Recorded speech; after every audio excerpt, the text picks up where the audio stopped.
Sa araw ng kanilang ikalimang anibersaryo ng kasal, nahuli ni Isabel ang asawa niyang nagloloko at tinanggap ang 6 na malupit na sampal bago itinapon sa ulan. Ngunit nang umabot na sa sukdulan ang sakit, tumawag siya sa kanyang ama at nagsimula ang isang malupit na paghihiganti. Magiging sapat ba ang pagbagsak ni Miguel para bayaran ang kanyang pagtataksil? Ano ang gagawin ni Isabel kapag hinarap ang taong nagwasak sa kanyang buhay? Isang mapagpalang araw sa inyong lahat, mga minamahal naming tagapakinig. Muli, narito ang inyong lingkod, handang magbahagi ng isang kwentong susubok sa tibay ng ating mga puso at magbibigay ng panibagong pag-unawa sa salitang pag-ibig. Sabi nila, ang tahanan ay kung nasaan ang puso. Ngunit paano kung ang mismong tahanan na binuo mo sa pundasyon ng pagmamahal at tiwala ay siya palang magiging entablado ng pinakamatinding sakit at pagtataksil na mararanasan mo? Halina't pakinggan natin ang kwento ni Isabel. Dala-dala ni Isabel Reyes ang isang kahon ng paboritong sans rival ng kanyang asawa. Isang matamis na ngiti ang nakapinta sa kanyang mga labi. Ito dapat ang sorpresa niya para kay Miguel. Maaga siyang umuwi mula sa kanyang trabaho sa art gallery para lamang ipagdiwang ang kanilang ikalimang anibersaryo. Simple lang, pero para sa kanya, sapat na. Ang malakas na buhos ng ulan sa labas ay tila isang musika sa kanyang pandinig, kasabay ng mahinang kanta mula sa radyo ng kanyang sasakyan. Bawat patak ng ulan na tumatama sa salamin ay nagpapaalala sa kanya ng unang araw na sinagot niya si Miguel. Sa ilalim din ng ulan, sa loob ng kotse, habang pareho silang tumatawa na parang mga bata. 5 taon na ang nakalipas, pero sariwa pa rin ang lahat sa kanyang alaala. Pagpasok niya sa gate ng kanilang mansyon sa Forbes Park, isang maliit na kaba ang gumapang sa kanyang dibdib. Bukas ang pinto. Imposibleng iwanan yon ni Miguel na bukas, lalo na't kilala ito sa pagiging maingat. Ipinagsawalang bahala niya iyon. Baka nagmamadali lang ito. Maingat niyang ipinarada ang sasakyan at dali-daling bumaba, pinapayungan ang sarili at ang hawak na cake. Miguel, hon, andito na ako. Sigaw niya pagpasok sa loob. Katahimikan. Tanging ang ugong ng aircon at ang malakas na patak ng ulan sa labas ang kanyang naririnig. Ipinatong niya ang cake sa marmol na lamesita sa foyer at hinubad ang kanyang sapatos. Isang pamilyar na amoy ng pabango ang sumalubong sa kanya. Ngunit hindi ito ang pabango ni Miguel. Pabango ito ng isang babae. Isang mamahalin, matapang na pabango na tila naiiwan sa hangin.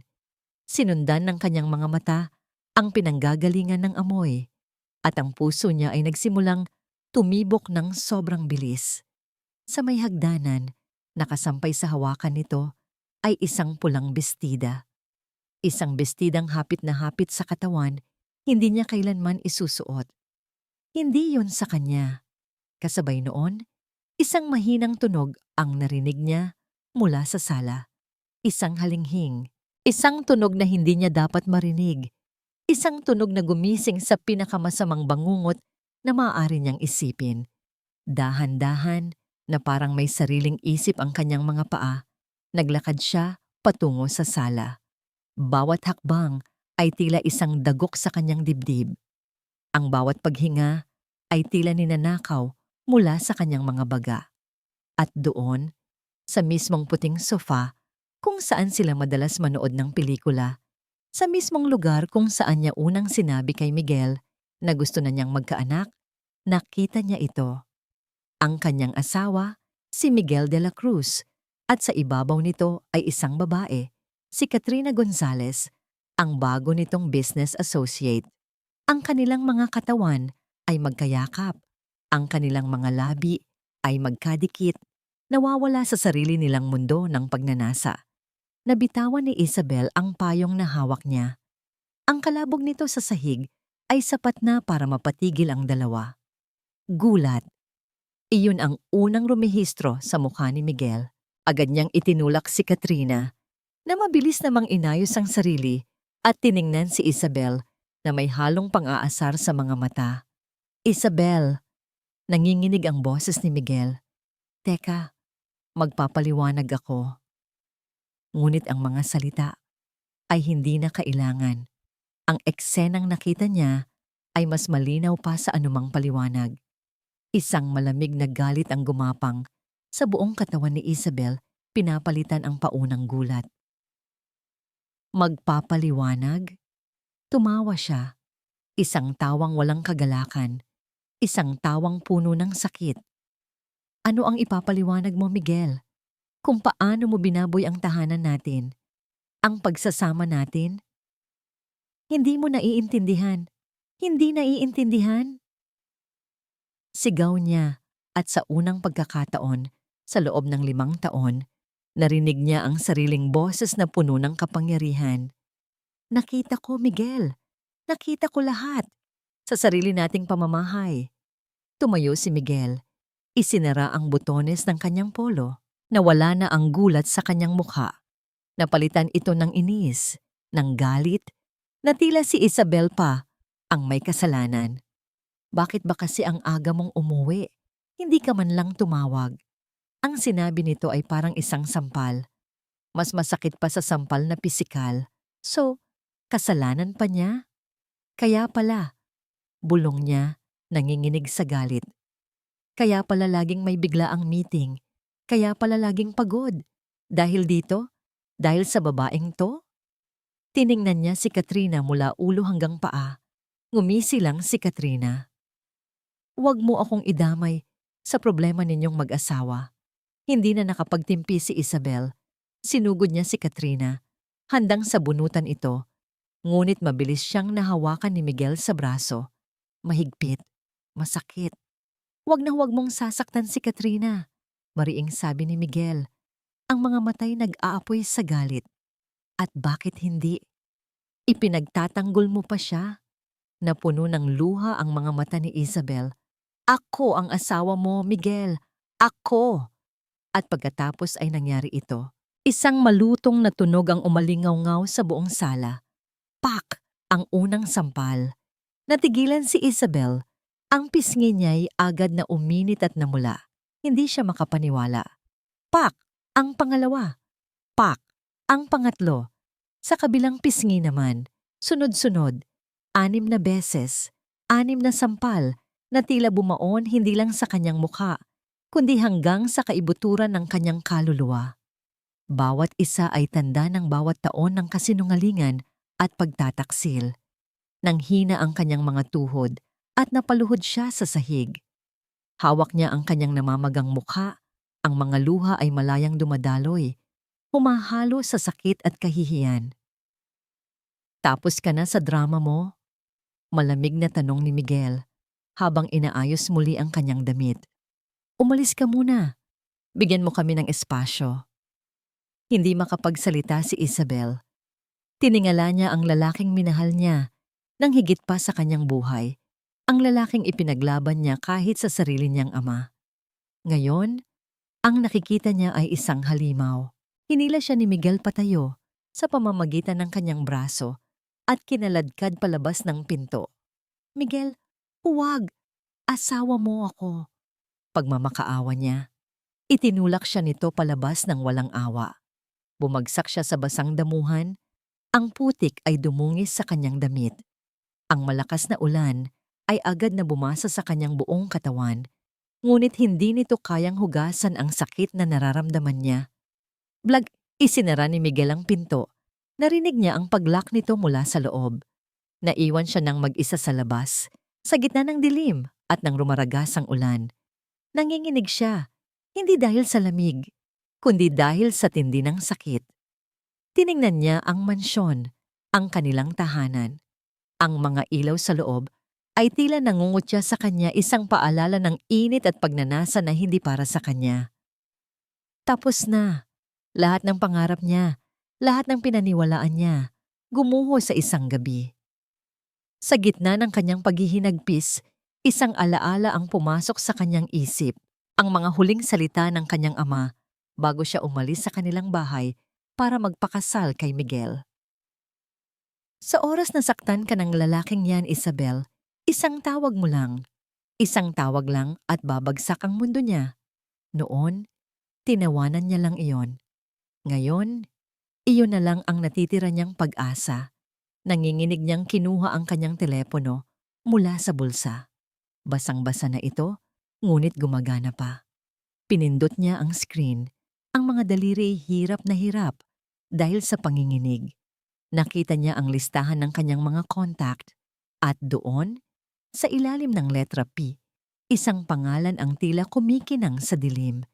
Isang pangalan na matagal na niyang hindi tinatawagan. Papa. Huminga siya ng malalim. Pinipigilan ang isang panibagong hikbi. Ipinikit niya ang kanyang mga mata at sa isang iglap, ang lahat ng pag-ibig na natitira para kay Miguel ay naging abo. Pinindot niya ang berdeng icon ng tawag. Sa ika-40 palapag ng Reyes Tower sa Bonifacio Global City, ang katahimikan sa loob ng boardroom ay halos pwedeng hiwain ng kutsilyo. 12 pinakamakapangyarihang ehekutibo ng bansa ang nakaupo sa paligid ng isang mahabang lamesang gawa sa mahogany. Ang kanilang mga mata ay nakatuon sa isang tao lamang, si Don Alejandro Reyes. Sa edad na 60, ang kanyang tindig ay nananatiling matikas. Ang kanyang buhok ay may mga bahid na ng pilak, ngunit ang kanyang mga mata ay singtalas pa rin ng agila. Bawat salita niya ay batas. Bawat desisyon niya ay kayang magpayanig sa ekonomiya ng Pilipinas. Sa gitna ng isang seryosong diskusyon tungkol sa isang multibilyong pisong acquisition, isang mahinang pag-vibrate ang narinig. Lahat ay natigilan. Alam ng lahat ang panuntunan. Walang telepono sa loob ng boardroom ni Don Alejandro. Ngunit ang teleponong nag-vibrate ay ang personal na telepono ng Don. Isang bagay na hindi pa nangyayari kailanman sa kasaysayan ng korporasyon. Dahan-dahan, kinuha niya ito mula sa loob ng kanyang Amerikana. Isang pangalan lang ang nakarehistro sa screen. Isang pangalan na nagpatigil sa pag-ikot ng kanyang mundo. Isabel. Walang sabi-sabi. Tumayo siya. "Excuse me, gentlemen. I need to take this call." Ang pagtataka sa mukha ng mga ehekutibo ay hindi maitago. Iniwan ni Don Alejandro ang lahat at naglakad patungo sa glass wall ng kanyang opisina. Tanaw ang buong syudad ng Maynila. "Anak?" sagot niya. Ang kanyang boses ay biglang lumambot. Nawala ang tigas na parang bakal kanina lamang. Sa kabilang linya, tanging isang humihikbing iyak ang kanyang narinig. Isang iyak na puno ng sakit, ng pagkabigo. Isang iyak na kinatatakutan niyang marinig sa loob ng 5 taon. "Papa!" basag ang boses ni Isabel. Tama po kayo sa lahat." Isang malamig na kaba ang gumapang sa puso ni Don Alejandro. "Nasaan ka? Anong ginawa niya sa'yo?" "Pinalayas niya ako, pa. Sinaktan niya ako." At doon, isinalaysay ni Isabel ang lahat sa gitna ng kanyang mga hikbi, ang pagtataksil, ang kahihiyan, at ang 6 na sampal na tumatak hindi lang sa kanyang mukha, kundi sa puso ng kanyang ama. Habang nakikinig, ang pag-aalala sa mukha ni Don Alejandro ay dahan-dahang napalitan ng isang bagay na mas madilim, mas nakakatakot. Ang kanyang mga ugat sa leeg ay nagsimulang lumitaw. Ang kanyang mga kamay ay ikinuweyom niya ng napakahigpit na namuti ang mga ito. Ang hangin sa buong kwarto ay tila lumamig. Ang nag-aalalang ama ay biglang naging isang nagngangalit na bulkan, tahimik ngunit handa ng sumabog. "Huwag kang aalis dyan." Mahinahon, ngunit may diin niyang sabi. Sinusubukang itago ang bagsik sa kanyang boses para sa kapakanan ng kanyang anak. "Manatili ka sa linya. Papunta na ang tulong. Naririnig mo ba ako, Isabel? Papunta na ako." Iyak muli ni Isabel. Ang boses ay halos pabulong na lang. "Salamat." "Uwi ka na sa akin, anak," sabi niya. Isang malamig na pangako na tumatagos sa linya ng telepono. Pagkatapos ay ibinaba niya ang tawag. Sandali siyang tumayo, nakatingin sa nagliliwanag na syudad sa ibaba. Ngunit hindi ito ang kanyang nakikita. Ang nakikita niya ay ang mukha ng kanyang umiiyak na anak. Ang naririnig niya ay ang 6 na sampal na dumapo dito. Huminga siya ng malalim at nang muli siyang humarap, ang kanyang mukha ay parang isang maskarang walang emosyon. Ngunit ang mga mata niya ay nagbabaga. Pumasok siyang muli sa boardroom. Lahat ng ehekutibo ay napatingin sa kanya. "The meeting is over," deklara niya. Walang tanong, walang paliwanag. Nagsitayuan ang lahat. Nagmamadaling iniligpit ang kanilang mga gamit. Walang sino man ang naglakas loob na magtanong. Sa isang iglap, tanging siya at ang kanyang pinagkakatiwalaang executive assistant, si Ramon, ang naiwan. "Sir?" tanong ni Ramon. Hindi siya sinagot ni Don Alejandro. Kinuha niya ang kanyang telepono at sinimulan ang sunod-sunod na tawag. Bawat tawag ay isang pako sa kabaong ni Miguel de la Cruz. Ang unang tawag ay kay Attorney Sandoval, ang pinuno ng kanyang legal team. "Sandoval, gusto kong hanapin mo ang bawat kontrata, bawat kasunduan, bawat pirma na nag-uugnay sa atin kay Miguel de la Cruz at sa kanyang pamilya. Gusto kong maging abo ang lahat ng yan pagsikat ng araw. Naintindihan mo?" "Yes, Don Alejandro," sagot sa kabilang linya. Ang pangalawang tawag ay kay G. Lim, ang presidente ng pinakamalaking bangko sa bansa. "Lim, lahat ng account sa ilalim ng pangalan ni Miguel de la Cruz at ng De La Cruz Holdings, i-freeze mo. Ngayon din. At lahat ng utang nila, gusto kong bayaran nila ng buo. Bukas ng umaga." Walang palugit. Narinig niya ang pag-aatubili sa kabilang linya. "Pero Don, gawin mo," putol ni Don Alejandro. Ang boses ay parang yelo. Natapos ang usapan. Ang pangatlong tawag ay sa isang mataas na opisyal sa Bureau of Internal Revenue. "May ipapasilip akong negosyo sa'yo," simula niya. "De La Cruz Holdings, gusto ko ng isang special audit. Galugarin ninyo ang bawat papel, bawat sentimo. Sigurado akong may makikita kayong interesante." Pagkatapos ng 3 tawag na yon, tumingin siya kay Ramon. "Kunin mo ang Rolls Royce. Sunduin mo ang anak ko. Nasa labas siya ng bahay niya sa Forbes Park. Dalhin mo siya sa mansyon. Bigyan mo siya ng kumot. Siguraduhin mong walang sino mang makakalapit sa kanya, lalo na ang De La Cruz na yan." "Masusunod po, sir." Mabilis na sagot ni Ramon at dali-daling umalis. Naiwan si Don Alejandro na mag-isa sa napakalawak na opisina. Ang kapangyarihan ay bumalot sa kanya, hindi dahil sa kayamanan, kundi dahil sa puot ng isang amang nasaktan ng anak. Ang gabi ay nagsisimula pa lamang, ngunit para kay Miguel de la Cruz, ang kanyang mundo ay malapit ng magwakas. Samantala, sa labas ng mansyon sa Forbes Park, nakaupo pa rin si Isabel sa basang damuhan. Ang ulan ay nagsisimula ng humina, ngunit ang lamig ay tumatagos na hanggang sa kanyang mga buto. Yakap-yakap niya ang kanyang sarili. Ang kanyang isip ay blangko. Pagkatapos ng tawag, isang kakaibang kapayapaan ang bumalot sa kanya. Para bang sa pagbitaw niya sa huling piraso ng pagmamahal para kay Miguel, nabitawan na rin niya ang bigat na matagal na niyang dinadala. Maya-maya, isang sinag ng liwanag ang tumama sa kanyang mukha.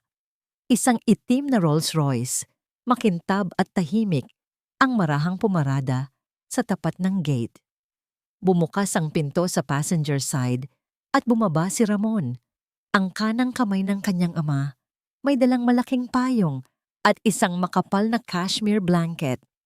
"Ma'am Isabel?" Magalang na sabi ni Ramon. Ang kanyang boses ay puno ng pag-aalala. "Pinapasundo po kayo ni Don Alejandro."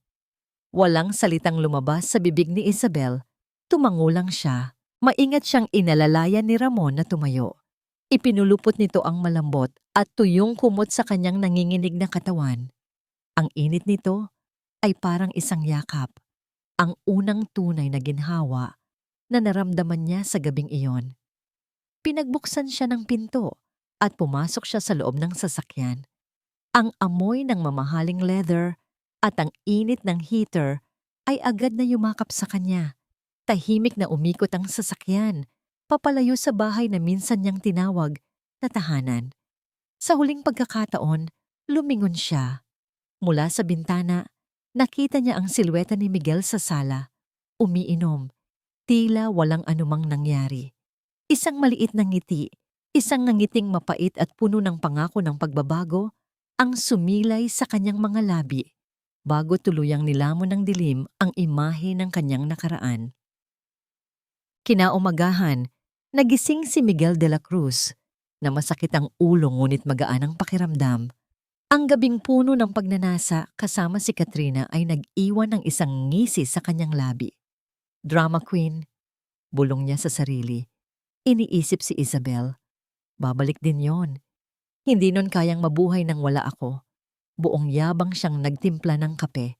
Tiningnan niya ang kanyang refleksyon sa salamin. Isang matagumpay na lalaki. Isang lalaking nakukuha ang lahat ng gusto niya. Biglang tumunog ang kanyang telepono. Nakita niya ang pangalan ng kanyang bank manager. Baka tataas na naman ang credit limit ko. Mayabang niyang isip sabay sagot sa tawag. O napatawag ka? Ngunit ang boses sa kabilang linya ay hindi masaya. Ito ay nanginginig, puno ng pagkasindak. Mr. De La Cruz, mayroon po tayong isang napakalaking problema. Mr. De La Cruz, mayroon po tayong isang napakalaking problema. Natawa si Miguel sa sinabi ng bank manager sa kabilang linya. Problema? Kailan pa siya nagkaroon ng problema pagdating sa pera? Anong problema, Roberto? May system error ba kayo dyan? Huwag mong sabihing nagka-problema ang pag-transfer ko ng pondo para sa bago kong kotse.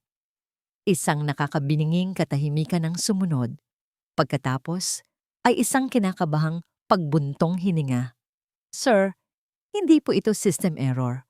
Ang lahat ng corporate at personal accounts ninyo, naka-freeze po.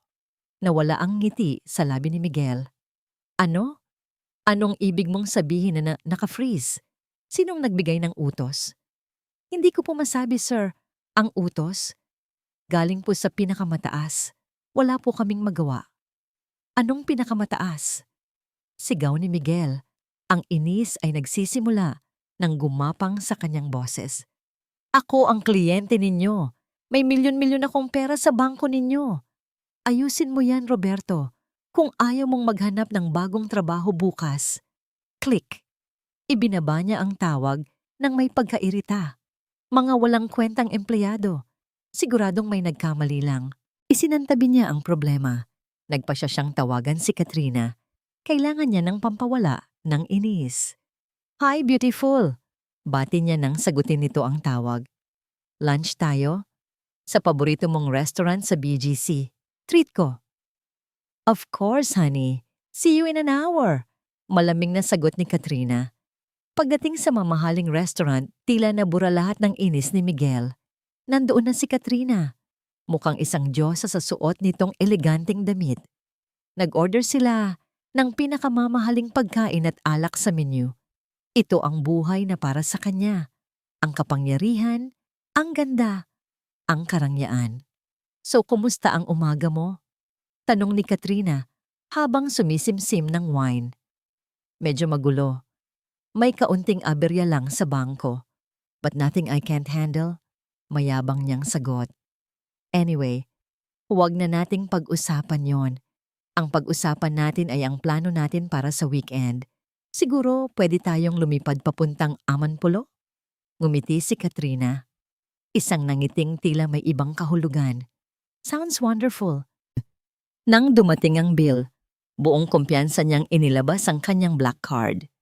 Ngunit makalipas ang ilang minuto, bumalik ang waiter. Medyo nahihiya. I'm sorry, sir. Na-decline po ang card ninyo. Kumunot ang noo ni Miguel. Imposible. Baka mali lang ang pag-swipe mo. Ulitin mo. Umalis ang waiter at bumalik muli. Pasensya na po talaga, sir. Sinubukan na po namin ulit. Declined po talaga. Pakiramdam ni Miguel ay namula ang kanyang mukha. Narinig niya ang mahinang pagtikhim ng mga tao sa kabilang mesa. Inis niyang inilabas ang isa pang platinum card mula sa ibang bangko. Sige, ito ang gamitin mo. Ganoon pa rin ang nangyari. Declined. Ang inis na naramdaman niya kaninang umaga ay napalitan ng matinding kahihiyan. Dito, sa harap ni Katrina, sa harap ng lahat ng taong ito, nagmumukha siyang isang pulubing nagpapanggap na mayaman. Hayaan mo na, ako na. Bago pa siya makapalag, inilabas na ni Katrina ang sarili nitong credit card at iniabot sa waiter. Binayaran nito ang bill na walang kahirap-hirap. Ang kilos na yon na dapat sana'y ikatuwa niya ay parang isang sampal sa kanyang pagkalalaki. Mas masakit pa sa sampal ni Isabel. May problema talaga sa mga bangko ngayon, sabi niya. Pilit na tumatawa para itago ang kanyang pagkahiya. Tumangulang si Katrina, ang mga matay mapanuri. Mukhang kailangan mo na talagang ayusin yan, Miguel. Pagbalik sa kanyang opisina, ang galit ay kumukulo sa loob niya. Sino ang gumagawa nito sa kanya? Paano nangyari ito nang sabay-sabay? Sa gitna ng kanyang pag-iisip, tumunog ang telepono sa kanyang mesa. Si Mr. Tan, ang pinakamalaki niyang business partner para sa isang malaking real estate project sa Laguna. Henry, buti na patawag ka. Kailan natin pipirmahan ang kontrata? Masiglang tanong ni Miguel. Umaasang may magandang balita na bubura sa lahat ng kamalasan niya sa araw na yon. Miguel, narinig niya ang bigat sa boses ng matanda. Pasensya na. We have to pull out of the project. Natigigilan si Miguel. Ano? Bakit? Okay na ang lahat, di ba? Napag-usapan na natin to. May mga hindi inaasahang pangyayari, Miguel. Ang board ay nagdesisyon na itigil ang lahat ng transaksyon sa De La Cruz Holdings. I'm sorry, final na ang desisyon. Pero bakit nga? Anong dahilan? Hindi ko masabi. Basta ang masasabi ko lang, mag-ingat ka, iho. Mukhang may nabangga kang pader. Isang napakataas na pader. At ibinaba na nito ang tawag na patulala si Miguel. Ito na ang pinakamalaking dagok. Hindi na lang ito tungkol sa mga credit card. Ito na ang kanyang negosyo, ang kanyang imperyo, ang buong buhay niya. Sino? Sinong may kakayahang gawin ito? At bigla, pumasok sa isip niya si Isabel. Hindi kaya. Imposible. Isa lang siyang mahinang babae, isang art gallery curator na walang alam sa mundo ng negosyo. Ngunit ang timing, ang lahat ay nagsimula. Pagkatapos niyang palayasin ito, dali-dali niyang kinuha ang telepono at tinawagan si Isabel. Ngunit diretso lang ito sa voicemail. Sinubukan niya ulit. Voicemail pa rin. Sinubukan niya ang landline ng bahay nila. Walang sumasagot. Isang malamig na takot ang nagsimulang kumalat sa kanyang sikmura. Kailangan niya itong makita. Kailangan niya ng mga sagot.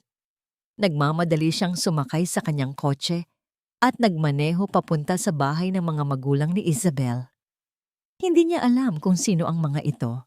Sa loob ng 5 taon, sinadya ni Isabel na ilayo siya sa pamilya nito dahil sa matinding pagtutol daw ng ama nito sa kanya. Ngayon, wala siyang pakialam. Kailangan niyang kausapin ang asawa niya. Pagdating niya sa gate ng napakalaking mansyon, hinarang agad siya ng mga gwardiya. Hindi ito ang mga pamilyar na gwardiyang dati niyang nakikita. Ang mga ito ay mas malalaki ang katawan, nakasuot ng itim na suit at may mga earpiece. Anong kailangan niyo, sir? Tanong ng isa. Ang boses ay walang kabuhay-buhay. Asawa ako ni Isabel. Papasukin niyo ako. Tiningnan siya ng gwardiya mula ulo hanggang paa. Wala na po kayong permiso para pumasok dito. Sir Cambidi ka, sir. Utos po ni Don Alejandro.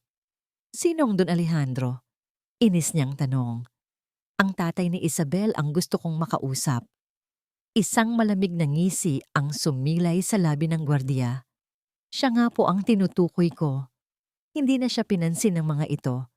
Tumalikod ang mga ito at isinara ng tuluyan ng gate. Iniwan siyang nakatayo sa labas na parang isang estranghero. Bumalik si Miguel sa kanyang opisina. Ang pagkalito at takot ay nagahalo sa kanyang isipan.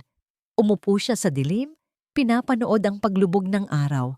Pakiramdam niya ay kasama nitong lumulubog ang kanyang mundo. Nang halos wala ng liwanag sa loob ng kanyang opisina, isang katok ang narinig niya sa pinto. Isang delivery boy ang pumasok. "Para po sa inyo, sir. Mr. Miguel de la Cruz." Iniabot nito sa kanya ang isang makapal, kulay brown na envelope na may selyo ng gobyerno. Nanginginig ang mga kamay ni Miguel habang pinupunit ito. Inilabas niya ang isang makapal na dokumento. Sa pinakataas, nakasulat sa malalaking itim na letra ang mga salitang nagpatigil sa pagtibok ng kanyang puso. Bureau of Internal Revenue, Notice of Comprehensive Tax Investigation. Nabitawan niya ang mga papel. Napasandal siya sa kanyang upuan, hirap huminga. Ngayon, sigurado na siya. Hindi ito nagkataon lang. May isang taong gustong sirain siya. At ang taong iyon ay sinisiguradong wala siyang ititira. Habang ang mundo ni Miguel de la Cruz ay unti-unting gumuho sa isang madilim na opisina, ang mundo naman ni Isabel Reyes ay nagsisimulang muling mabuo sa ilalim ng liwanag at karangyaan ng mansyon ng mga Reyes. Nagising siya sa isang silid na pamilyar, ngunit sa parehong pagkakataon ay bago. Ito ang kanyang kwarto noong dalaga pa siya. Malambot ang kama, mabango ang paligid at payapa ang lahat. Sa kauna-unahang pagkakataon, sa loob ng 5 taon, nakatulog siya ng mahimbing, walang halong takot o pag-aalinlangan. Ngunit pagsikat ng araw, kasabay nitong bumalik ang alaala ng nakaraang gabi. Ang sakit, ang kahihiyan, ang mga sampal, napahawak siya sa kanyang pisngi. Bahagya pa rin itong maga, isang pisikal na paalala ng sugat na mas malalim pa sa balat. Isang katok sa pinto ang pumutol sa kanyang pag-iisip. Pumasok ang kanyang ama, si Don Alejandro, may dalang isang tray ng almusal, isang bagay na hindi nito ginawa kailanman. "Magandang umaga, anak," sabi nito. Ang boses ay puno ng lambing. Inilapag nito ang tray sa kanyang tabi. "Pinaghanda kita." Tiningnan ni Isabel ang kanyang ama. Ang makapangyarihang don ng negosyo ay wala sa kanyang harapan. Ang naroon ay ang kanyang papa, isang amang nag-aalala, isang amang nasasaktan para sa kanya. Hindi niya napigilan ang mga luhang namuo sa kanyang mga mata. "Papa, patawad po," bulong niya. "Sana po nakinig ako sa inyo." Umupo si Don Alejandro sa gilid ng kama at hinawakan ng kanyang kamay. "Ako dapat ang humingi ng tawad, Isabel. Masyado kitang pinilit, masyado kong ipinagdiinan ang gusto ko, kaya lalo kang napalayo sa akin. Ang pagmamahal ng isang ama ay hindi dapat nagiging hawla. Patawarin mo ako, anak." Ang mga salitang iyon ay mas epektibo pa kaysa sa anumang gamot. Niyakap niya ng mahigpit ang kanyang ama, at sa yakap na yon, naramdaman niya ang paghilom ng mga sugat na matagal na niyang itinatago. Pagkatapos ng kanilang emosyonal na pag-uusap, isang bagong determinasyon ang umusbong sa puso ni Isabel. Ayaw na niyang maging biktima. Ayaw na niyang umiyak. Tapos na ang panahon ng pagiging mahina. Ang unang hakbang, pagbabago. Tinawagan niya ang pinakasikat na hairstylist sa Maynila at nagpa-home service. Pagdating nito, isa lang ang kanyang sinabi. "Gupitin mo. Lahat." Ang mahaba niyang buhok na dating sumasayad hanggang sa kanyang bewang at paboritong hinahaplos ni Miguel ay isa-isang nalaglag sa sahig. Bawat hibla na bumabagsak ay tila isang tanikala na napuputol. Nang matapos, isang bagong Isabel ang humarap sa salamin. Isang babaeng may maikling buhok na hanggang leeg, isang modernong gupit na nagpalabas sa tapang ng kanyang mukha. Isang babaeng hindi na nagtatago sa likod ng kanyang buhok. Ang pangalawang hakbang, ang kanyang pananamit. Ipinatawag niya ang kanyang personal shopper at ipinaligpit ang lahat ng dati niyang damit. Ang mga maluluwag na bestida, ang mga simpleng blusa, lahat ng nagpapakita ng imahe ng isang simpleng may bahay. Pinalitan niya ito ng mga power suit, mga eleganteng blusa, at mga sapatos na may matataas na takong. Mga damit na sumisigaw ng kumpiyansa at kapangyarihan. Ang huling hakbang at ang pinakamahalaga, ang pag-angkin sa kanyang tunay na pagkatao. Pumunta siya sa opisina ng kanyang ama sa Reyes Tower. Hindi bilang bisita, kundi bilang isang Reyes. Anak, sigurado ka na ba rito? Tanong ni Don Alejandro. Nakikita ang bagong anyo ng kanyang anak. Opo pa, ayoko na pong maging anino lang. Gusto kong matuto. Gusto kong magtrabaho. Gusto kong malaman kung paano ninyo pinapatakbo ang lahat ng ito. Determinado niyang sabi. Gusto kong patunayan, hindi sa inyo, hindi kay Miguel, kundi sa sarili ko, na kaya kong tumayo sa sarili kong mga paa. Isang ngiti ng paghanga ang sumilay sa labi ni Don Alejandro. Ipinatawag niya ang lahat ng kanyang department heads. Simula ngayon, anunsyo niya, ang anak kong si Isabel Reyes ay sasama sa lahat ng ating meetings. Ituring ninyo siya bilang kinatawan ko. Ang salita niya ay salita ko. Sa loob ng ilang araw, ibinabad ni Isabel ang sarili sa mundo ng Reyes Corporation. Pinag-aralan niya ang mga financial reports, ang mga market trends, ang mga kasalukuyang proyekto. Sa una ay nahirapan siya, ngunit ang kanyang talino, na matagal na niyang hindi ginagamit, ay mabilis na umangkop. Isang hapon, habang sinusuri ang mga lumang financial records ng isa sa kanilang mga subsidiary company, isang bagay ang nakakuha ng kanyang atensyon. Isang serye ng malalaking bayad na ginawa sa loob ng nakaraang 2 taon. Ang lahat ng bayad ay napupunta sa isang maliit at halos hindi kilalang consulting firm, ang KG Solutions. KG.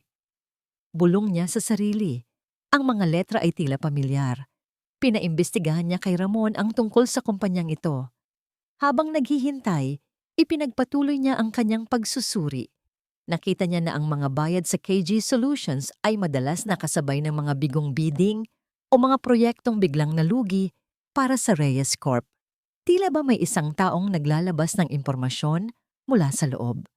At ang mas nakakagulat, nakita niya ang ilang transaksyon na may kaugnayan sa De La Cruz Holdings. Maliliit na halaga, ngunit naroon. Tila may koneksyon. Biglang pumasok si Ramon sa kanyang opisina. May dalang isang folder. Ma'am Isabel, ito na po ang impormasyon tungkol sa KG Solutions. Binuksan niya ang folder. Sa unang pahina, nakalagay ang pangalan ng nag-iisang may-ari at presidente ng kumpanya. Napatigil siya sa paghinga. Ang kanyang mga mata ay nanlaki. Ang kanyang puso ay nagsimulang tumibok ng mabilis, hindi dahil sa sakit, kundi dahil sa isang bagong uri ng galit. Ang pangalan sa papel ay malinaw na malinaw. Katrina Gonzalez, ang babaeng sumira sa kanyang pagsasama. Ang babaeng kahalikan ng kanyang asawa. Hindi lang pala ito isang simpleng kerida. Isa itong ahas na matagal nang kumakain sa yaman ng kanyang pamilya mula sa loob. Isinara niya ang folder. Isang malamig na determinasyon ang bumalot sa kanya. Hindi na lang ito tungkol sa isang sirang puso. Ito ay naging personal at negosyo. Sa loob ng halos 1 linggo, ang buhay ni Miguel de la Cruz ay naging isang buhay na impyerno. Ang balita tungkol sa biglaang pagbagsak ng kanyang negosyo at ang tax investigation ay kumalat na parang apoy sa buong business community. Ang mga kaibigang dati tumatawag sa kanya araw-araw para magyaya ng golf ay bigla na lang hindi makontak. Ang mga empleyado niya ay nagsisimula ng mag-resign. Ang kanyang pangalan, na dati simbolo ng tagumpay, ay ngayoy katumbas ng kahihiyan. Para siyang isang taong nalulunod, desperadong naghahanap ng kahit anong bagay na makakapitan. At sa gitna ng unos na ito, Iisa lang ang kanyang naging kanlungan, si Katrina. Si Katrina ang tanging nanatili sa kanyang tabi. Araw-araw, ito ang nagpapakalma sa kanya. Sinasabing malalagpasan din niya ang lahat. Ito ang nagbabayad ng kanilang mga date, ang sumasagot sa kanyang mga tawag kahit hating gabi. Sa mata ni Miguel, si Katrina ang anghel na ipinadala sa kanya sa gitna ng kanyang pinakamadilim na oras. Ngunit habang tumatagal, isang maliit na binhi ng pagdududa ang nagsimulang tumubo sa kanyang isipan. Napansin niyang madalas na may kausap si Katrina sa telepono. Mga tawag na sinasagot nito sa ibang kwarto. Napansin niyang may mga bago itong mamahaling gamit. Isang bagay na imposible kung ang sarili nitong consulting firm ay apektado rin ng pagbagsak ng De La Cruz Holdings. Isang gabi, habang magkasama sila sa penthouse ni Katrina, sinabi nitong may kailangan lang siyang puntahan na isang emergency meeting. Nag-iwan ito ng halik sa kanyang mga labi at umalis.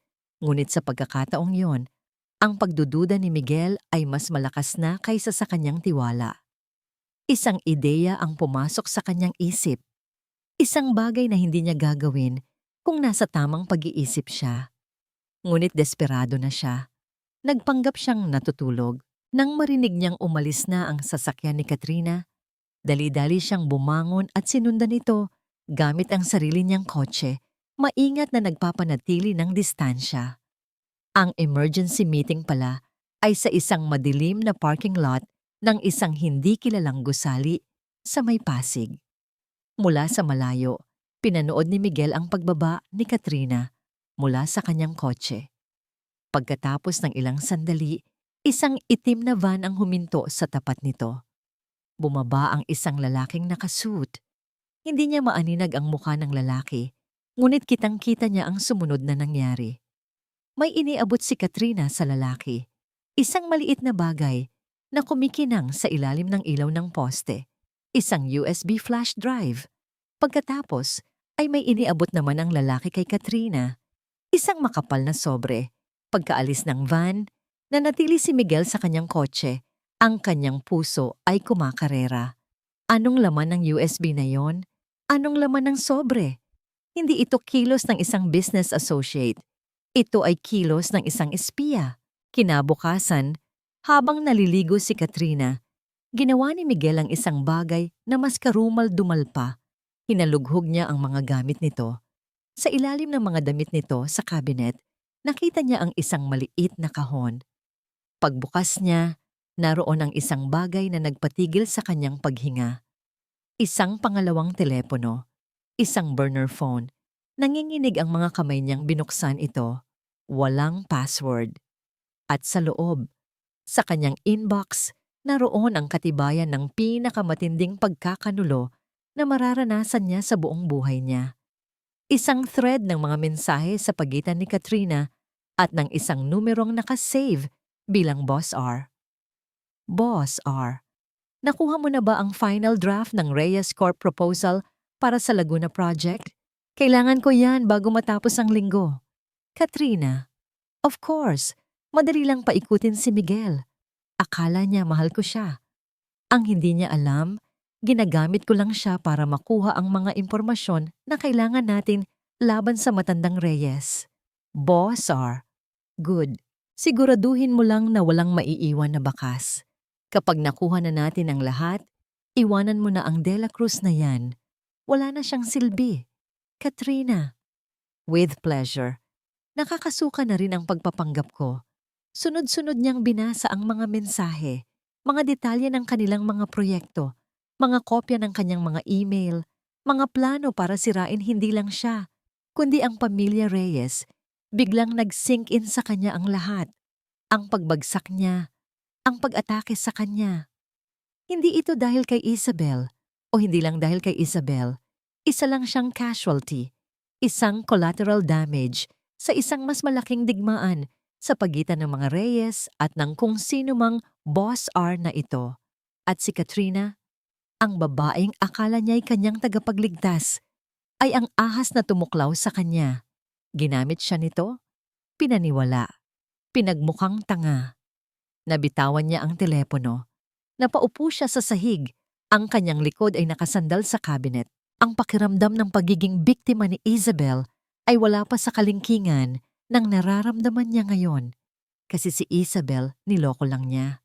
Siya, hindi lang siya niloko. Ginamit siya bilang isang armas laban sa ibang tao. At pagkatapos, ay itatapon na lang na parang basura. Ang pinto ng banyo ay bumukas. Lumabas si Katrina, nakatapis lang ng tuwalya, habang pinupunasan ang basa niyang buhok. Nakita niya si Miguel na nakaupo sa sahig, ang burner phone ay nasa tabi nito, at ang itsura ng kanyang mukha ay parang nakakita ng multo. Huminto siya. Ang ngiti sa kanyang labi ay dahan-dahang nawala, ngunit hindi ito napalitan ng takot o gulat. Isang malamig, kalkuladong nangisi ang gumuhit sa kanyang mukha. Isang ngising nakapangingilabot. So, sabi nito sa isang boses na walang bahid ng anumang emosyon, alam mo na pala. Para kay Miguel, ang simpleng pangungusap na yon ay mas malakas pa sa isang putok ng baril. Tumayo siya. Ang kanyang mga binti nanginginig sa pagkabigla at matinding galit. Pinulot niya ang burner phone mula sa sahig. Ang plastik na katawan nito ay tila isang granadang hawak niya. Ang mga mensahe sa screen ay tila nanunukso, nagpapatunay ng kanyang kamangmangan. Ano to, Katrina? Ano ang ibig sabihin ng lahat ng to? Sabihin mo sa akin na hindi totoo ang mga nabasa ko. Pagmamakaawa niya, umaasa pa rin sa isang himala. Kahit katiting, na isa lang itong masamang panaginip. Ngunit ang babaeng nasa harap niya ay hindi na ang Katrina na kanyang kilala. Ang malambing na ngiti ay napalitan ng isang mapanuyang ngisi. Ang maamong mga mata ay ngayoy puno ng malamig na pang-aasar, tila tinatamasa ang kanyang pagdurusa. Naglakad ito palapit sa bar at nagsali ng tubig sa isang baso. Ang bawat kilos ay kalmado, kalkulado, tila nagtatanghal ng isang perpektong palabas. At ano ba talaga ang gusto mong marinig, Miguel? Tanong niya, sumisimsim ng tubig, na isa lang itong pagkakamali, na nahak ang telepono, o baka naman gusto mong sabihin kong mahal na mahal kita at gagawin ko ang lahat para sa'yo? Isang hagalpak ng tawa ang sumunod, ngunit walang kagalakan. Puro panunuya lamang. Hayop ka! Bulong ni Miguel. Ang huling hibla ng kanyang pag-asa ay tuluyan ng naputol at naging abo. Ang kanyang mundo ay lumubog sa isang hukay ng pagkakanulo. Ako pa ang hayop, sabi ni Katrina, inilapag ang baso. Ang kanyang tinig ay matalim, parang talim ng kutsilyo. Miguel? Miguel, kailan ka ba matututo? Sa tingin mo ba talaga, sa lahat ng lalaki sa mundo, sa'yo ako mahuhulog? Sa isang lalaking kayang saktan at ipagtabuyan ang sarili niyang asawa para lang sa panandaliang sarap? Please, nakakasuka ka. Lumapit ito sa kanya. Ang bawat hakbang ay tila isang martilyong pumupukpok sa kanyang pagkalalaki. You were just a tool, Miguel. Isang napakadaling gamitin na kasangkapan. Ang yabang mo, ang galit mo sa pamilya Reyes, ang walang katapusan mong kasakiman. Lahat ng yan ang nagpadali ng trabaho ko. Hindi ko na kinailangang mag-effort. Konting lambing lang, konting papuri. At heto ka na. Isinusubo mo sa akin ang lahat ng impormasyon na kailangan ko sa isang silver platter. Ang bawat salita ay parang isang matulis na punyal, paulit-ulit na itinarak sa kanyang puso. Walang habas. Ginamit. Pinaikot, pinagmukhang tanga. Ang sakit ay mas matindi pa kaysa sa pisikal na pamamaga ng kanyang pisngi noong gabi ng kanyang pagtataksil. Ito ay sakit ng pagiging ganap na wala. Sino si Boss R? Nanginginig niyang tanong. Ang boses ay halos hindi na marinig. Isang bulong ng desperasyon. Muli itong ngumisi. Hindi mo na kailangang malaman. Ang kailangan mo lang malaman ay tapos na ang laro.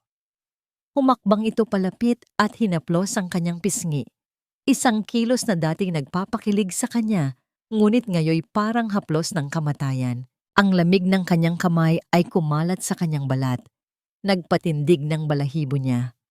Wala ka ng silbi sa akin, sa amin.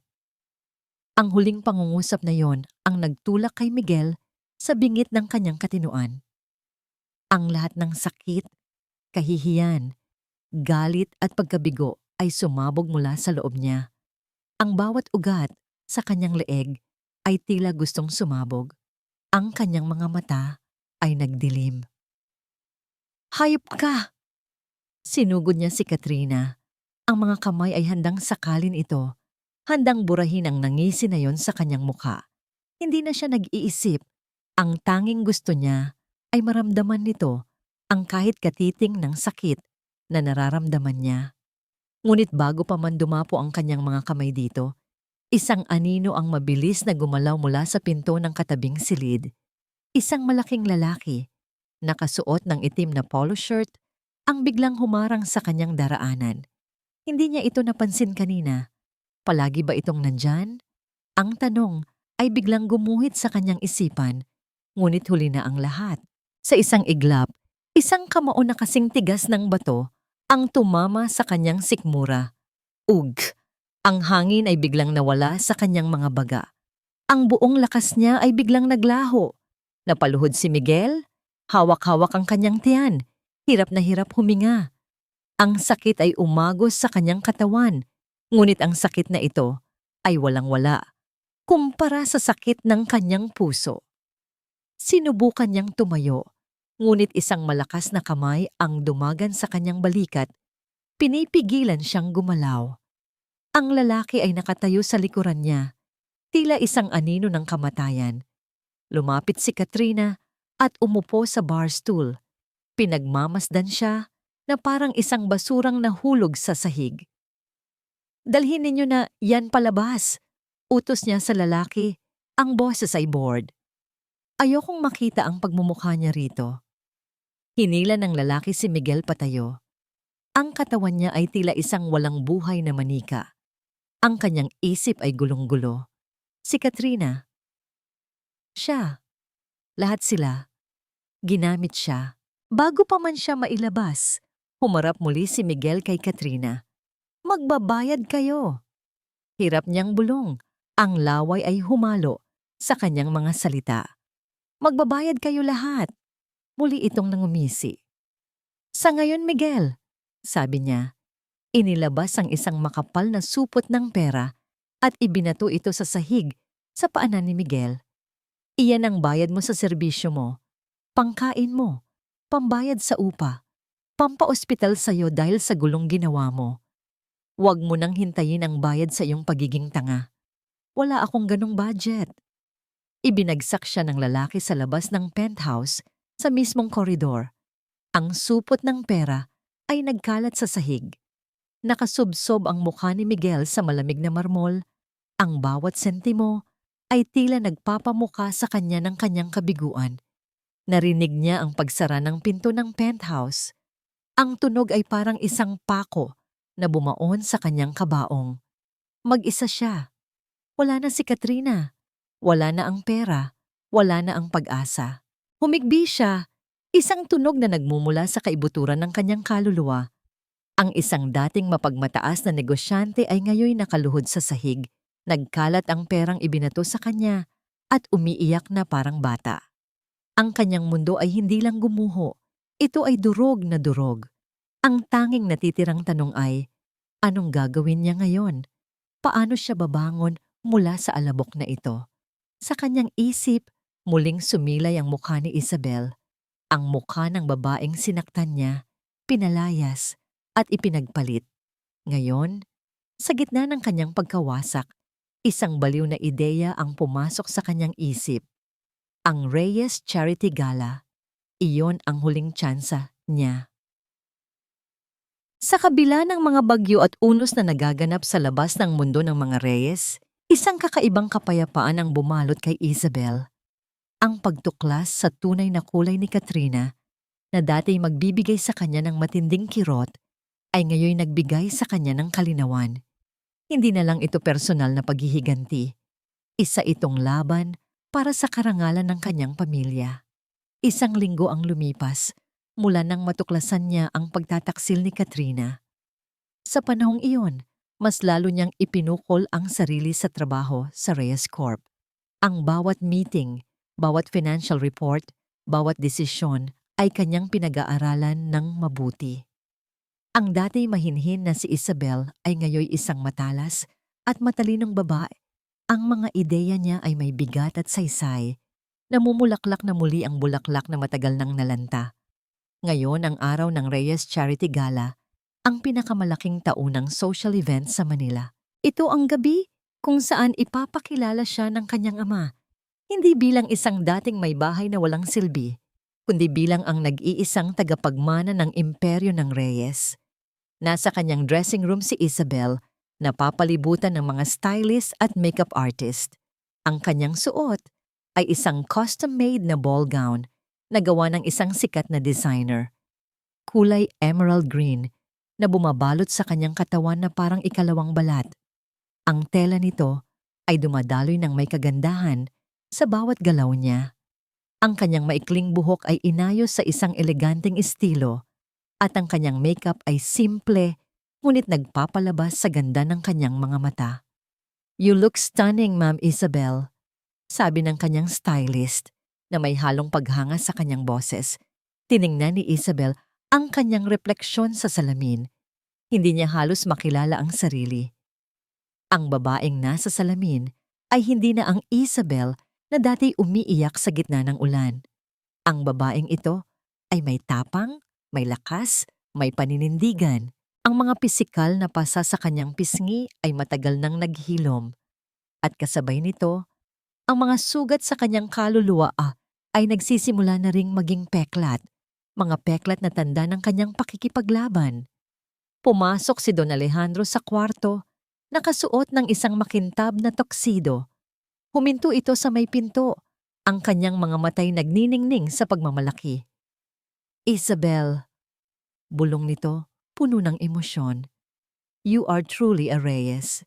Lumapit siya sa kanyang ama at niyakap ito. "Salamat, Papa. Dahil sa inyo, nagawa kong bumangon." Inilabas ni Don Alejandro ang isang maliit na velvet box. Pagbukas nito, bumungad ang isang makinang na kwintas na may malaking diamante. "Ito ang kwintas ng iyong ina. Isinusuot niya ito sa mga pinakamahalagang okasyon. Gusto kong ikaw ang magsuot nito ngayong gabi." Inilagay ni Don Alejandro ang kwintas sa kanyang leeg. Ang bigat ng diamante ay hindi lang isang bigat ng kayamanan, kundi isang bigat ng responsibilidad at pagmamahal. Ngayong gabi, Isabel, hindi lang isang negosyo ang ipapakilala mo. Ipapapakita mo sa lahat kung sino ka. Ang tunay na ikaw. Biglang pumasok si Ramon, ang personal assistant ng Don, na may hawak na tablet. Ang mukha nito ay medyo may pag-aalala. "Don Alejandro, Ma'am Isabel," sabi ni Ramon, "may nakatanggap po kaming report. Si Miguel de la Cruz po. Nakuha niya po ang isang tiket sa gala. Mukhang pupunta po siya." Kumunot ang noo ni Don Alejandro. "Ano, paano? Sinong nagbigay sa kanya ng tiket?" Ang galit ay nagsimulang sumilay sa kanyang mga mata. "Ipaalis siya agad. Huwag ninyong hahayaan na makapasok ang lintik na yan." Ngunit bago pa man makasagot si Ramon, nagsalita si Isabel. Isang boses na kalmado, ngunit may kapangyarihan. "Hayaan mo na siya, Papa." Nagulat si Don Alejandro. "Isabel, anong sinasabi mo? Bakit?" Hinarap ni Isabel ang kanyang ama, ang kanyang mga matay matalas. "Hindi na siya makakasakit, Papa. Sa katunayan, siya ang mas masasaktan sa gabing ito." Isang ngiti ang sumilay sa kanyang mga labi. Isang ngiting hindi puno ng puot, kundi ng kumpiyansa. Hayaan siyang pumunta. Kailangan niya itong makita. Kailangan niyang makita kung sino ang sinira niya at kung sino ang binangga niya. Huminto si Don Alejandro, pinagmasdan ng anak. Ang babaeng nasa harap niya ay hindi na ang Isabel na umalis sa kanyang poder 5 taon na ang nakalipas. Ito na ang Isabel na matagal na niyang hinintay. Bumuntong hininga siya at sa wakas ay tumango. Kung iyan ang gusto mo anak, pero may mga gwardya akong nakabantay sa bawat sulok. Hindi siya makakalapit sa'yo. Salamat, Papa, sabi ni Isabel. Alam niyang sa gabing ito, hindi na niya kailangan ng proteksyon. Ngayon, siya na ang nagbibigay ng proteksyon. Oras na para magsimula ang palabas. Sa labas ng ballroom ng The Peninsula, Manila, kumikinang ang mga ilaw ng paparazzis. Ang mga kotse ay sunod-sunod na dumarating, nagbababa ng mga pinakamayayaman at pinakamakapangyarihang tao sa bansa. Huminga ng malalim si Isabel. Nasa loob na siya ng kanyang sasakyan, handang-handa. Ito ang gabi. Ang gabi ng kanyang muling pagkabuhay. Ang pinto ng Rolls-Royce ay dahan-dahang bumukas. Bago siya bumaba, tiningnan niya ang kanyang refleksyon sa salamin ng kotse. Isang huling pagsulyap sa babaeng minsan ay nabiyak. Ngayoy buong-buo at handang lumaban. Pagkababa niya, tila nagtilian ang mga flash ng kamera. Ang lahat ng mata ay nakatuon sa kanya. At sa gitna ng karamihan, sa isang madilim na sulok, isang lalaki ang nakatayo. Gulo ang buhok, lukot ang damit, at puno ng desperasyon ang mga mata. Si Miguel de la Cruz. Nakanganga ito, hindi makapaniwala sa kanyang nakikita. Kumikinang ang paligid. Ang ilaw ng mga kamera ay tila nagsasayawan sa hangin. Bawat bulong, bawat tawanan, bawat pagbati ay tila nawala sa pandinig ni Isabel. Ang lahat ng kanyang pansin ay nakatuon lamang sa kanyang sarili. Nakatayo siya sa dulo ng red carpet, ilang hakbang na lang bago pumasok sa malawak na ballroom. Ang kanyang ama ay nasa kanyang tabi. Ang mga mata nito ay puno ng pagmamalaki. Ngunit kahit ang presensya ng kanyang ama ay tila isang malabong anino lamang sa kanyang paningin. Doon, sa gitna ng matinding liwanag, ay nagkaroon siya ng isang sandaling pagbabalik tanaw. Nakita niya ang kanyang sarili. 5 taon na ang nakalipas. Isang bata, masigla at puno ng pangarap. Isang Isabel na handang talikuran ang lahat para sa pag-ibig. Isang Isabel na nagpakasal kay Miguel ng patago sa kabila ng mariing pagtutol ng kanyang ama. Naalala niya ang matamis na pangako ni Miguel, ang mga salitang tila musika sa kanyang tainga, ang mga pangakong tila totoong-totoo. Mahal na mahal kita, Isabel. Wala akong ibang pipiliin kundi ikaw. Ang mga salitang iyon ay tila hangin na lang ngayon. Walang bigat, walang kahulugan.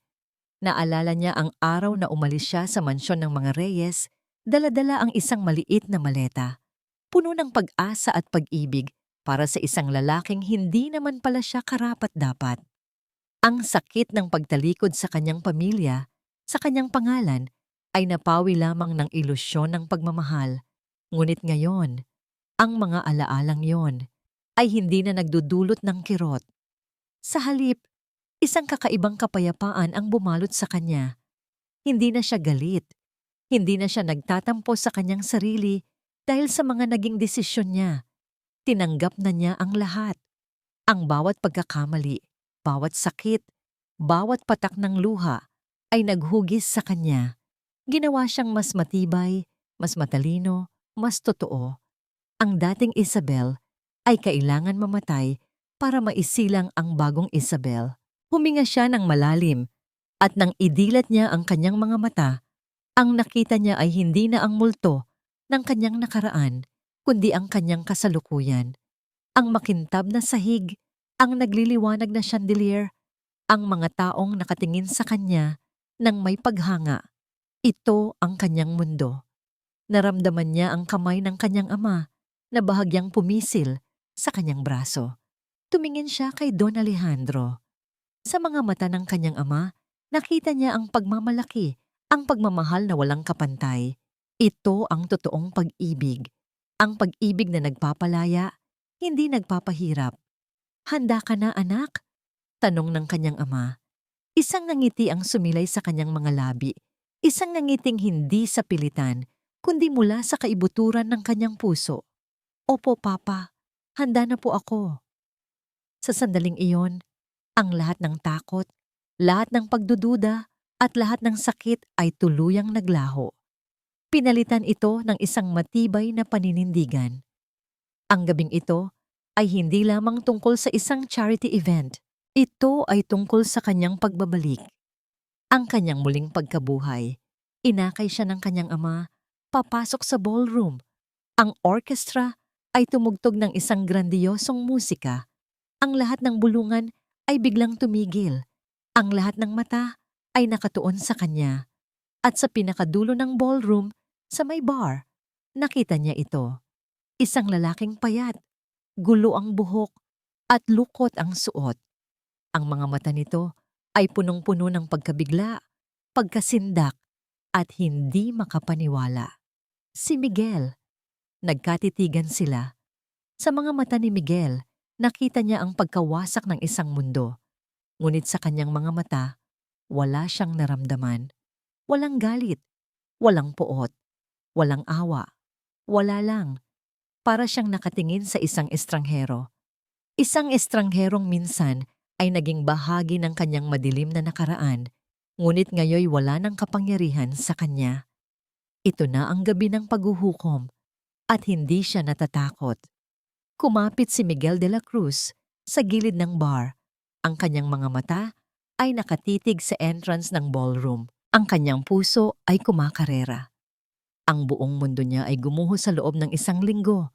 At ngayon, ang huling hibla ng kanyang pag-asa ay nakasampay sa isang babae na kanyang niloko, sinaktan, at pinalayas. Narito siya, sa loob ng pinaka-eksklusibong event sa Manila.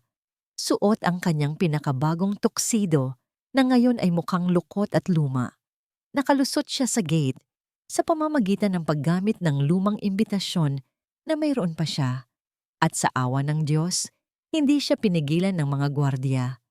Ang hangad niyang makahingi ng tulong o kahit awa man lang ang nagtulak sa kanya rito. Sinubukan niyang lapitan ng ilang dating kasosyo at kakilala. Pare Miguel, masigla niyang bati sa isang kilalang developer. Pilit nang ngumingiti. Ngunit ang developer ay tumangulang ng mabilis. Ang mga matay umiiwas. Miguel, pasensya na, medyo busy ako. At mabilis itong umalis, tila may nakitang nakakatakot.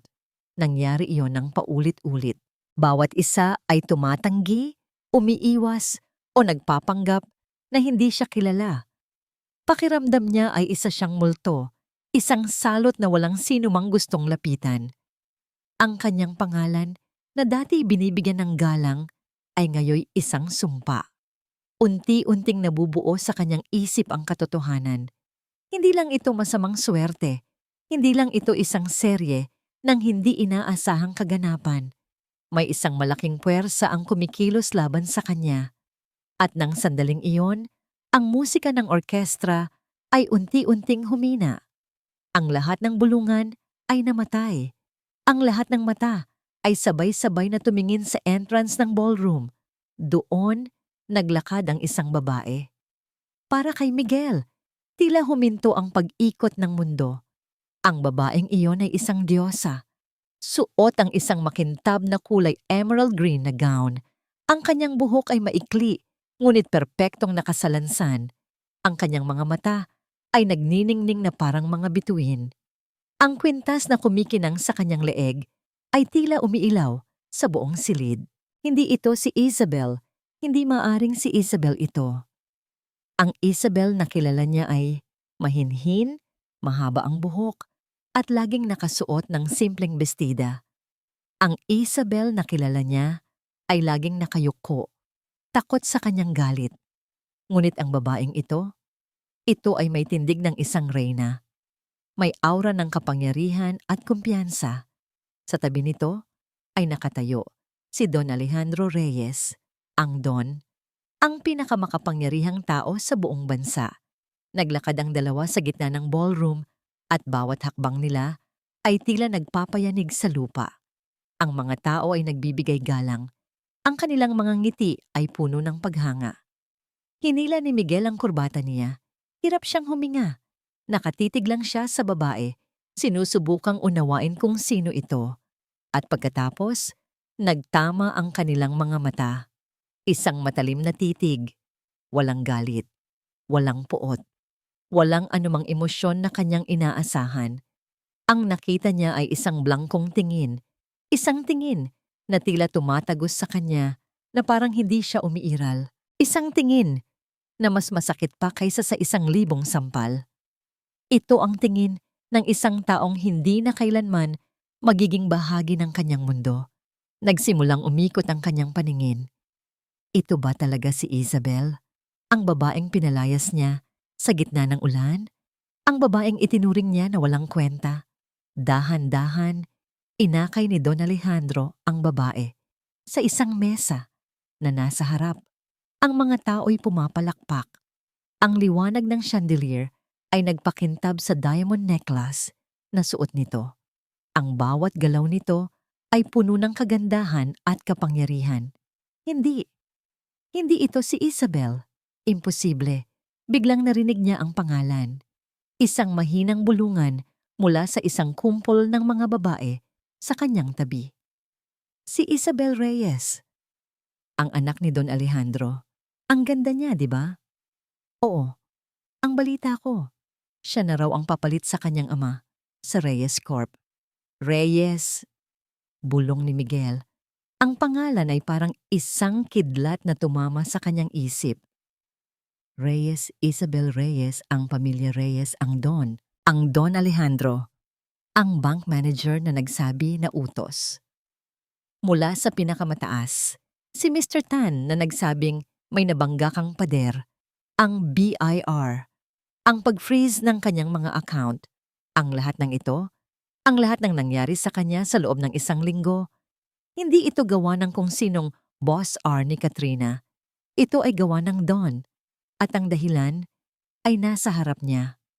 Ang babaeng itinulak niya sa labas ng bahay, ang babaeng sinampal niya ng 6 na beses, ang babaeng ipinagpalit niya sa isang ahas, ay ang anak ng pinakamakapangyarihang tao sa buong Pilipinas, ang nag-iisang tagapagmana ng Reyes Empire, ang dating kinamumuhian niyang koneksyon sa pamilyang Reyes na minsan ay pinagmalakihan niya dahil sa akala niyang siya ang nagbigay ng karangalan dito, ay siya palang lubid na magsasabit sa kanya.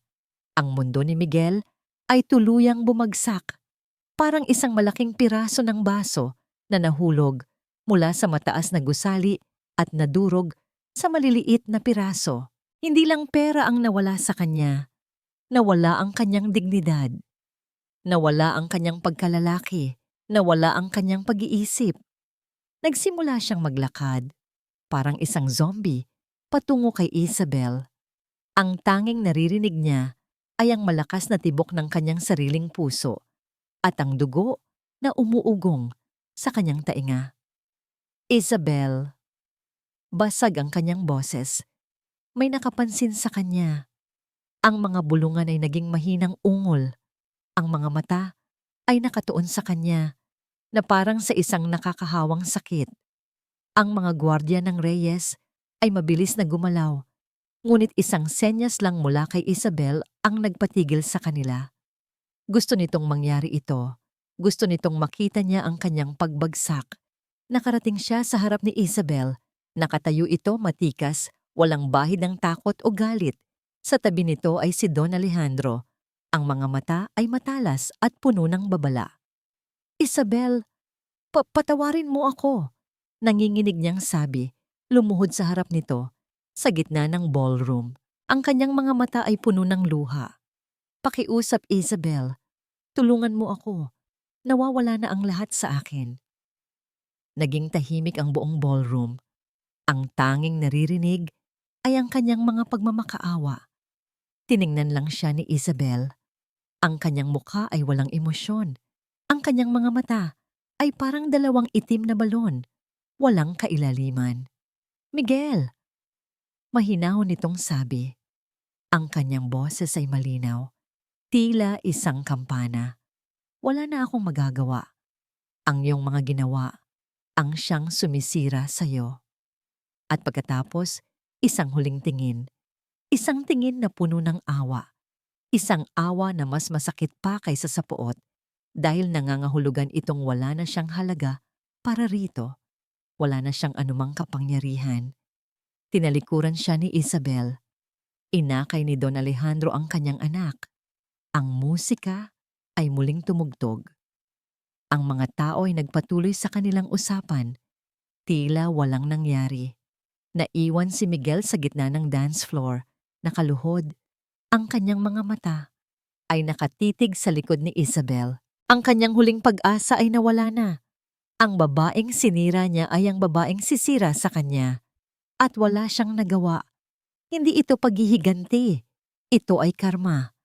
Ang katahimikan sa ballroom, kahit panandalian, ay mas malakas pa sa anumang hiyawan. Nakatayo si Isabel sa tabi ng kanyang ama. Ang likod ay tuwid. Ang mukha ay kalmado. Hindi niya naramdaman ang init ng galit. Ang tanging nararamdaman niya ay ang malamig na simoy ng kalayaan. Nang tinalikuran niya si Miguel, tila isang malaking bato ang inalis mula sa kanyang dibdib. Ang lalaking minsan niyang pinag-alaya ng lahat. Ang lalaking nagdulot sa kanya ng matinding sakit at kahihiyan ay ngayoy wala ng kapangyarihan sa kanya. Hindi ito tungkol sa paghihiganti. Ito ay tungkol sa pagpapalaya. Isang matamis na ngiti ang sumilay sa kanyang mga labi habang inakay siya ng kanyang ama. Papalayo sa gitna ng ballroom. Ang orkestra ay muling tumugtog. Ang mga tao ay nagpatuloy sa kanilang mga usapan, ngunit sa kanilang mga mata, nakita niya ang respeto. Dinala siya ng kanyang ama sa isang tahimik na sulok sa may balkonahe, tanaw ang nagniningning na syudad. Ang sariwang hangin ay humaplos sa kanyang mukha. Anak, simula ni Don Alejandro, ang kanyang boses ay malambing, puno ng pagmamalaki. Masyadong madali sana kung ipinaalis ko na lang ang lintik na yan kanina pa. Bakit mo siya hinayaan? Humarap si Isabel sa kanyang ama. Ang kanyang mga mata ay nagniningning. Para makita niya, Papa. Para makita niya kung gaano siya kaliit. At para makita ko na hindi na siya kayang sakta ng puso ko. Umiling siya. Isang maliit na tawa ang lumabas sa kanyang labi. Noong una, galit na galit ako. Gusto kong makita siyang magdusa. Ngayon, iba na ang pakiramdam ko. Ang makita siyang nakaluhod doon, nagmamakaawa. Hindi iyon ang nagbigay sa akin ng kapayapaan, Papa. Ang kapayapaan ay nararamdaman ko dahil alam kong kaya ko nang tumayo sa sarili kong mga paa. Kaya ko nang maging isang Reyes na hindi kailanman magpapakababa. Niyakap siya ng kanyang ama ng mahigpit. Tama ka, anak. Hindi mo kailanman kailangan ng sino man para maging buo ka. Ipinagmamalaki kita, Isabel. Salamat, Papa. Bulong niya.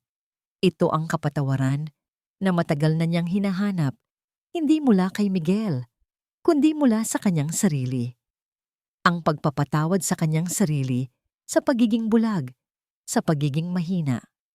Pagkatapos ng ilang sandali ng katahimikan, inakay siya ng kanyang ama pabalik sa loob. Ang oras para sa kanyang talumpati ay dumating na. Umakyat si Isabel sa entablado. Ang mga ilaw ay tumutok sa kanya. Ang microphone ay nasa kanyang harapan. Sa sandaling iyon, ang lahat ng tingin ay nakatuon sa kanya. Nakita niya ang kanyang ama sa front row, nakangiti.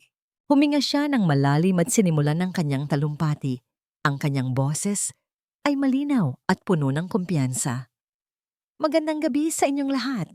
Simula niya, ang kanyang tinig ay umaling-awngaw sa buong ballroom.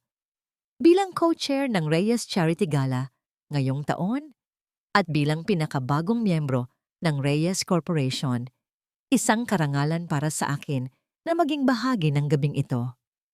Sandali siyang huminto at tiningnan ang mga tao. Nakita niya ang paghanga sa kanilang mga mata. Maraming beses sa ating buhay, may mga pagkakataong dadaan tayo sa matinding pagsubok. Mga pagkakataong tila guguho ang ating mundo. May mga pagkakataong madarapa tayo, masusugatan, at halos mawawalan ng pag-asa.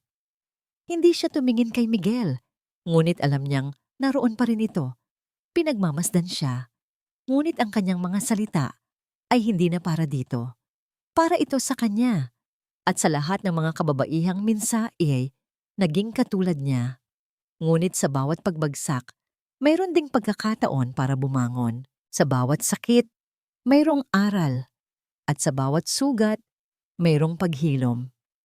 Ang tunay na lakas ay hindi nakikita sa kung paano mo iwasan ang mga hamon, kundi sa kung paano ka babangon pagkatapos ng iyong pagbagsak. Ang tunay na tagumpay ay hindi nakikita sa kung gaano kalaki ang iyong kayamanan, kundi sa kung gaano ka katatag bilang isang tao. Isang mainit na palakpakan ang sumunod, ngunit hindi pa siya tapos. Ngayong gabi, gusto kong ipagdiwang hindi lang ang pagbibigay ng tulong sa ating mga kababayan. Gusto kong ipagdiwang ang lakas ng loob ng bawat isa sa atin na patuloy na lumalaban. Gusto kong ipagdiwang ang pag-asang matatagpuan natin sa bawat pagsubok. Isang ngiti ang sumilay sa kanyang mga labi, puno ng kaligayahan. Ang ating paglalakbay ay hindi dito nagtatapos. Ito ay isang bagong simula. Isang bagong simula para sa akin at sa bawat isa sa inyo na nangangarap na bumangon at lumipad ng mas mataas pa. Mabuhay ang Reyes Foundation. Mabuhay tayong lahat. Isang malakas na palakpakan, mas malakas kaysa kanina, ang umalingaw-ngaw sa buong ballroom. Tumayo ang lahat at nagbigay pugay sa kanya. Pagbaba niya ng entablado, sinalubong siya ng kanyang ama na niyakap siya ng mahigpit. "Perpekto anak, napaka-perpekto," bulong nito. Habang naglalakad sila sa gitna ng mga nagkakagulong tao na gustong bumati sa kanya, isang lalaki ang lumapit. Nakasuot ito ng isang napakagandang kulay asul na suit. Ang tindig ay matikas at ang kanyang ngiti ay nakakabighani. Hindi ito pamilyar. "Ma'am Isabel Reyes?" tanong nito. Ang boses ay malumanay, ngunit puno ng kumpiyansa. "Ako po si G. Carlos Garcia. Isang karangalan na makilala kayo. Ang inyong talumpati ay napaka-inspirasyon." Nilahad nito ang kanyang kamay. Sa unang pagkakataon sa gabing iyon, naramdaman ni Isabel ang isang kiliti sa kanyang dibdib. Isang bagong simula. "Salamat, G. Garcia," sabi niya, at nakipagkamay dito. Ang kanyang nakakanyang ngiti ay totoo. Isang karangalan din. Isang bagong kabanata ang nagsisimula. 6 na buwan ang lumipas mula ng gabing iyon sa Reyes Charity Gala. 6 na buwan ng tuloy-tuloy na pagbabago, paglago, at pagtuklas ng sarili para kay Isabel Reyes. Ang mga galo sa puso ay naghilom na, at ang mga peklat ay naging tanda ng kanyang lakas. Nasa loob siya ng isang modernong conference room sa Reyes Sewer, pinamumunuan ng isang board meeting.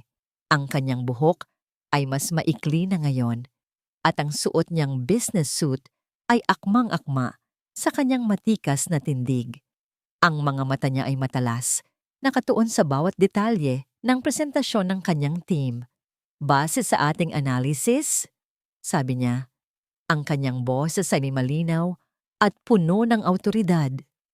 "Ang proyektong ito sa Pampanga ay may projected ROI na 18% sa unang 3 taon. Ngunit kailangan nating tiyakin na ang ating partnership sa local government ay matibay. Mr. De La Rosa, I want a comprehensive report on their current infrastructure and a detailed risk assessment by end of day tomorrow." "Yes, Ma'am Isabel." Mabilis na sagot ng isa sa mga manager, may halong paghanga sa kanyang mga mata. Ang meeting ay natapos ng maayos. Walang nagtangkang magtanong o magduda sa kanyang mga desisyon. Hindi na siya ang Isabel na nagtatago sa likod ng kanyang ama. Siya na si Isabel Reyes, ang vice-presidente ng Reyes Corporation, ang babaeng may sariling paninindigan at kakayahan. Pagkatapos ng meeting, naglakad siya patungo sa kanyang opisina. Malawak ito, may malaking bintana na tanaw ang buong syudad. Sa kanyang mesa nakapatong ang isang stack ng mga dokumento para sa isang bagong proyekto, isang personal na proyekto. Ito ay para sa silungan ni Isabel, isang foundation na itinatag niya para tulungan ang mga kababaihang biktima ng domestic violence. Ginamit niya ang kanyang impluensya at kayamanan upang magtayo ng mga safe houses at magbigay ng legal at financial assistance sa mga tulad niyang minsan ay nawalan ng pag-asa. Isang hapon, binisita niya ang isa sa mga safe houses. Sinalubong siya ng mga kababaihang may iba't ibang kwento ng pagdurusa, ngunit may iisa ring pag-asa sa kanilang mga mata. "Salamat po, Ma'am Isabel," sabi ng isang babae. Ang mga mata ay puno ng luha. "Kung hindi po dahil sa inyo, hindi ko po alam kung saan ako pupunta. Tinulungan niyo po akong makabangon." Ngumiti si Isabel at hinawakan ng kamay ng babae. "Hindi mo kailanman kailangang magpasalamat, ate. Ginagawa ko lang ang dapat. Lahat tayo may karapatang magkaroon ng payapa at ligtas na buhay." Habang nakikinig siya sa mga kwento ng paghilom at pagbangon ng mga kababaihan, naramdaman niya ang isang init sa kanyang puso. Ito ang tunay na kasiyahan. Hindi ito nagmumula sa kapangyarihan o kayamanan, kundi sa kakayahang gamitin ang mga ito para sa kabutihan. Naalala niya ang kanyang sarili, nakaluhod sa ulan, puno ng sakit at kawalan ng pag-asa. Ngayon, narito siya, nakatayo ng matatag, nagbibigay ng pag-asa sa iba. Ang kanyang tunay na tagumpay ay hindi ang pagbagsak ni Miguel, kundi ang kanyang sariling pagbangon at ang kanyang kakayahang magbigay ng ilaw sa dilim ng iba. Gabi. Nakatayo si Isabel sa kanyang opisina, nakatanaw sa nagliliwanag na syudad ng Maynila. Ang mga ilaw ay kumikinang, tila sumasalamin sa kanyang bagong buhay. Ang kanyang phone ay tahimik sa kanyang desk, ngunit alam niyang anumang oras ay maaaring tumunog ito. Ang kanyang buhay ay puno ng katuparan. Ang kanyang pamilya, na minsan ay kanyang tinalikuran, ay ngayoy mas matibay kaysa dati. Ang kanyang trabaho ay nagbibigay sa kanya ng layunin, at ang kanyang misyon na tulungan ang mga kababaihan ay nagbibigay sa kanya ng inspirasyon. Wala na ang sakit, wala na ang galit. Ang tanging natitira ay kapayapaan. Biglang nag-vibrate ang kanyang telepono. Isang pangalan ang lumabas sa screen, Carlos Garcia. Si Carlos, ang lalaking nakilala niya sa gala. Ang lalaking laging handang makinig, laging nakangiti, at laging nagbibigay ng respeto. Sa loob ng 6 na buwan, naging kaibigan sila. At ngayon, dahan-dahan, may kakaibang koneksyon ang nabubuo sa pagitan nila. Ngumiti si Isabel, isang ngiting totoo, payapa, at puno ng pag-asa para sa hinaharap. Inabot niya ang telepono, hindi niya alam kung ano ang mangyayari, ngunit alam niyang sa pagkakataong ito, siya ang nagpapasya. Siya ang gumagawa ng kanyang sariling kwento. At sa kanyang kwento, siya ang bida. Sa huli, ang kwentong ito ay hindi lamang tungkol sa paghihiganti, kundi tungkol sa lakas at pagbangon ng isang babae na ipinagkanulo. Mula sa pagiging isang mahina at sugatang asawa, naging isang makapangyarihang tagapagmana si Isabel na nagpapakita na ang pagmamahal at tapang ay kayang pagtagumpayan ang anumang pagsubok. Ang mga salbahe ay kailangang magbayad at ang katarungan ay nanaig. Maraming salamat sa inyong pagsubaybay sa kwentong puno mo ng emosyon na ito. Naniniwala ka ba na kahit sa harap ng pagtataksil, maaari pa tayong bumangon at makuha muli ang kontrol sa ating buhay? Ibahagi ang iyong mga opinyon sa comment section at kami sabik na marinig ang inyong mga saloobin. Huwag kalimutang mag-like, mag-subscribe at sundan kami upang hindi makaligtaan ang mga kwentong puno ng inspirasyon at lakas. Naway magtaglay kayo ng isang magandang araw.